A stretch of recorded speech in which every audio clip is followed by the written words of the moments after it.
ஓம் நம சிவாய. திருச்சிற்றம்பலம். அன்பர்களுக்கு வணக்கம். இன்றைக்கி நம்ம திருமந்திரம் பாடல் 36, 37 பார்க்க போகிறோம். சேனலை இதுவரை பார்க்குறவங்க சப்ஸ்கிரைப் பண்ணலன்னா பண்ணிக்கோங்க. வாங்க இப்போ நம்ம வீடியோக்குள்ளே போகலாம்.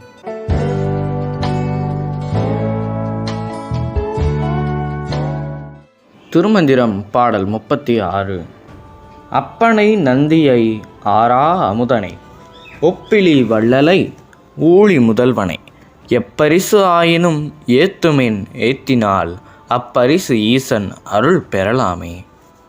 இந்த பாடல் மூலமாக சித்த திருமூல என்ன சொல்ல வர்றாருன்னா, முதல் வரியில் என்ன சொல்கிறாரு? அப்பனை நந்தியை ஆரா அமுதனை.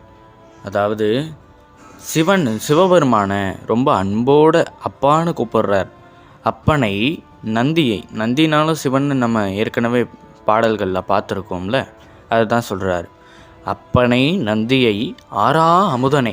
அமுது எவ்வளவு இனிப்பானது தெரியுமா, எவ்வளவு சுவையானது தெரியுமா? அந்த அமுதை சாப்பிட்டா நம்ம வாட்டுக்கு சாப்பிட்டுக்கிட்டே இருக்கலாம். அதுதான் இங்கே ஆரா அமுதனைன்றாரு. உண்ண ஒரு சலிப்பே ஏற்படுத்தாத அந்த அமுது போன்றவர் ஆரா அமுதன் அப்படின்றாரு. அப்புறமா என்ன சொல்கிறாரு?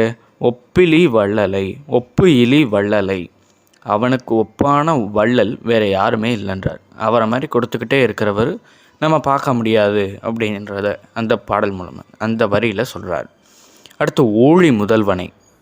ஊழின்னா விதின்னு அர்த்தம். இது நம்ம திருக்குறள்லேருந்து தெரிஞ்சுக்கலாம். ஊழின்ற சொல்ல திருவள்ளுவர் விதி அப்படின்ற பொருளில் பயன்படுத்தியிருப்பார். அதே பொருள் தான் இங்கேயும் வருது. ஊழி முதல்வனை, விதிக்கு முதல்வன், இவர் தான் விதிகளை உருவாக்குபவர் அப்படின்றத சொல்கிறார். அடுத்ததாக என்ன சொல்கிறாருங்க? எப்பரிசு ஆயினும் ஏத்துமின் ஏத்தினால் அப்பரிசு ஈசன் அருள் பெறலாமே.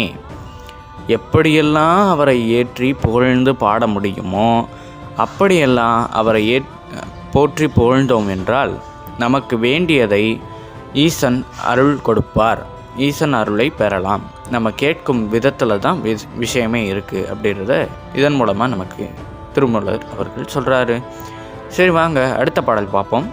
பாடல் எண் 37. நானும் நின்று ஏத்துவன் நாள்தோறும் நந்தியை, தானும் நின்றான் தழல்தான் ஒக்கும் மேனியன், வானில் நின்று ஆர்மதி போல் உடல் உள்ளு வந்து, ஊனில் நின்று ஆங்கே இருக்கின்றவாறே. ஆஹா, பாடலோட பொருளை வாங்க பார்க்கலாம். இங்கே ஒரு சீக்ரெட்டை திருமூலர் ஐயா சொல்கிறார். என்னன்னு கேட்குறீங்களா?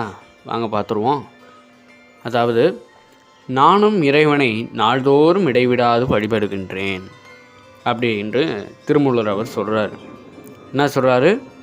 நானும் இறைவனை நாள்தோறும் இடைவிடாது வழிபடுகின்றேன். நெருப்பின் நிறமும் வெப்பமும் கொண்ட திருமேனியன், மேனினா உடல், திருமேனியன், நெருப்போட நிறமும் வெப்பமும் அவர்கிட்ட இருக்கான். அவர் இவருடைய வழிபாட்டை ஏற்றுக்கொண்டு தன்னை வெளிப்படுத்தினான் அப்படின்னு சொல்கிறார். அடுத்து, அவன் ஆகாயத்தில் காணும் சந்திரனை போல் மனித சரீரத்தில் உள்ள சகஸ்ரம் என்கிற உச்சித்தலத்தில் பிராண வடிவில் பொருந்தியிருக்கிறான். நம்ம ஏற்கனவே பார்த்துருக்கோம். நம்ம உடலில் 6 சக்கரங்கள் இருக்குது. 7வது சக்கரமானது தான் சகஸ்ரத்தலம், நம்மளோட உச்சியில் இருக்கிறது. அதான் இங்கே என்ன சொல்கிறாரு? மனித சரீரம் நம்ம மனித உடலில் உள்ள சகஸ்ரம், அந்த சக்கரத்தில் உச்சித்தலத்தில் பிராண வடிவில் பொருந்தியிருக்கிறான். அவர் எப்படியா இருக்காராம்? பிராண வடிவாக இருக்காராம், மூச்சுக்காற்றாக இருக்கிறார் அந்த உச்சித்தலத்தில். தழல்னா நெருப்புன்னு அர்த்தங்க, ஊன்னா உடல். உச்சித்தலத்தில் ஒளி நடம் புரிவது சிவனுக்கு விருப்பமானதும் ஜீவனுக்கு மகிழ்ச்சி அளிப்பதுமான செயல். சரிங்க நண்பர்களே, இன்னைக்கு இந்த 2 பாடலை பார்த்துட்டோம். மீண்டும் ஒரு நல்ல பதிவில் சந்திக்கிறேன். அதுவரை இப்போ ஸ்க்ரீனில் தெரிகிற இந்த வீடியோஸை பாருங்கள். நன்றி.